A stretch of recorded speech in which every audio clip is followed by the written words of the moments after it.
আজ এই মাতৃ সম্মেলন উপলক্ষে ঠাকুরের একটা বাণী আজ খুব মনে পড়ছে। তিনি বলেছেন, মেয়েদের প্রতি সমীহ এবং সম্ভ্রম যেন আমার মজ্জাগত হয়ে আছে।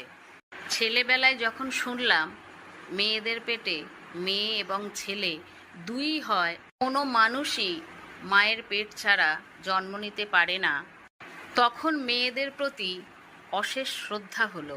ভাবলাম এরা তো ভগবানের মতো, তাই একটা বাচ্চা মেয়ে দেখলেও সে মায়ের জাতিরই একজন, এই কথা মনে করে শ্রদ্ধা হয়।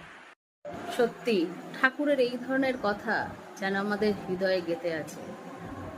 সেই থেকেই ঠাকুর প্রত্যেকটা মেয়ের মধ্যে মায়ের রূপই দেখেছেন। তিনি প্রত্যেকটা মেয়েকে মা রূপেই সম্বোধন